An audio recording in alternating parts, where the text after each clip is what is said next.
तर आज आपण भेंडीच्या भाजीचा झटपट होणारा आणि चटपटीत असा एक प्रकार पाहणार आहोत की जो तुम्ही एकदा डब्याला करून दिला ना की ते मुलं असो किंवा मोठे असो डबा पूर्णपणे फस्त होऊनच घरी येणार आणि ही रेसिपी तुम्हाला पुन्हा पुन्हा बनवावी लागेल 100%।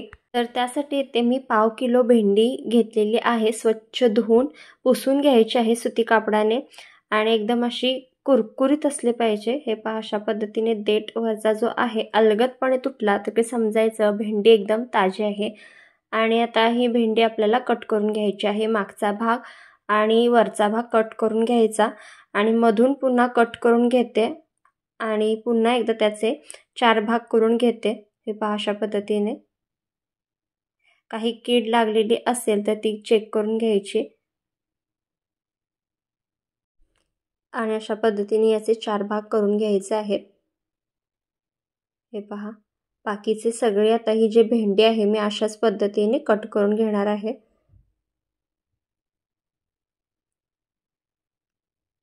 अतिशय साधी सोपी रेसिपी आहे आणि चिकट न होता एकदम चटपटीत अशी ही रेसिपी तयार होते। तर इथे मी सगळ्या भेंड्या ज्या आहेत त्या अशाच पद्धतीने कट करून घेतलेल्या आहेत। आता वळूया नेक्स्ट स्टेप कडे।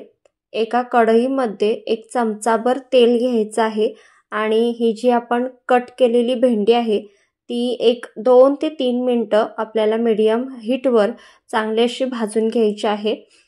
तर अशा पद्धतीने सुरुवातीलाच भेंडी भाजून घेतली तर त्याचा जो चिकटपणा असतो तो निघून जातो। एक 3 ते 4 मिनिटं आपल्याला ही भाजून घ्यायची आहे। वाटल्यास तुम्ही मधून मधून थोडंसं तेल सोडू शकता आणि पुन्हा एकदा भाजून घेऊ शकता। गॅसची फ्लेम मीडियम ठेवायची आहे।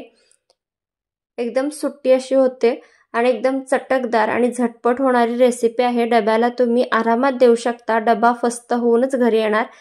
तर आता तुम्ही पाहू शकता एक 3 ते 4 मिनिटं झालेली आहे आणि बऱ्यापैकी आपली भेंडी ही चांगली अशी भाजलेली आहे। जो चिकटपणा आहे तो बऱ्याच अंशी कमी आलेला आहे। पुन्हा एकदा 1 मिनिटभर आपण याला परतून घेऊयात। तर साधारणतः 1 मिनिटभर झालेला आहे आणि तुम्ही पाहू शकता जेवढा काही थोडासा चिकटपणा शिल्लक होता तो देखील पूर्णपणे निघून गेलेला आहे। तर मला एक 3 ते 4 मिनिटं लागलेली आहेत हे भाजून घेण्यासाठी। साईडला काढून घेऊयात। त्यानंतर त्याच कढईमध्ये मी एक 1.5 चमचा तेल घातलेला आहे। यामध्येच आपल्याला घालायचे आहे मोहरी पाव चमचा।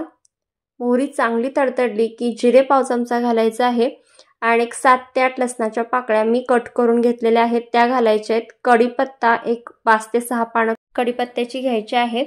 तर आता आपल्याला परतून घ्यायचं आहे 1 मिनिटभर आणि हलकासा लालसर कलर होत आला लसणाचा की त्यामध्ये ही जी आपण भाजून घेतलेली भेंडी आहे ती घालायची आहे।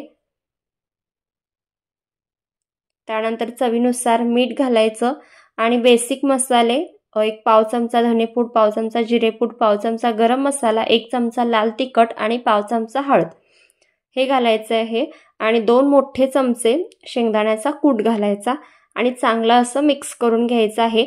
तर शेंगदाण्याचा इथे कूट जो आहे तो तुमच्या आवडीनुसार तुम्ही घालू शकता। आता हे सगळं चांगलं मिक्सअप करून घ्यायचं। मस्त चटपटीत लागते। भाकरी सोबत खाऊ शकता किंवा नुसती सुद्धा खाऊ शकता, इतकी छान लागते। झाकण ठेवून एक 4 मिनिटं आपण शिजवून घेऊयात।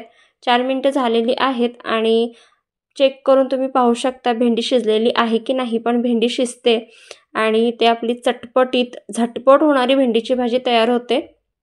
ऐनवेळी पाहुणे आले असतील आणि भेंडीची भाजी घरात असेल तर तुम्ही अशा पद्धतीने मस्त काहीतरी चटपटीत करून खाऊ घालू शकता आणि डब्याला जर दिली तर 100% ती फस्त होऊनच येणार। घरचा अनुभव सांगतो, त्यामुळे नक्की एकदा ट्राय करून पहा। आणि वरून मस्त बारीक चिरलेली कोथिंबीर घालायची आणि इथे आपली मस्त चटपटीत लसूणी भेंडीची भाजी तयार होते। नक्की ट्राय करून पहा। तुम्हाला रेसिपी कशी वाटली कमेंट करून नक्की सांगा। जितक्या जास्त जमेल तितक्या जास्त नातेवाईकांना फ्रेंड्सना हा व्हिडिओ आवर्जून शेअर करा। वेळात वेळ काढून ही रेसिपी तुम्ही पाहिल्याबद्दल तुमचे खूप खूप आभार। व्हिडिओला लाईक आणि चॅनेलला सबस्क्राईब करायला विसरू नका। पुन्हा भेटूया अशा झणझणीत नवनवीन रेसिपींसोबत।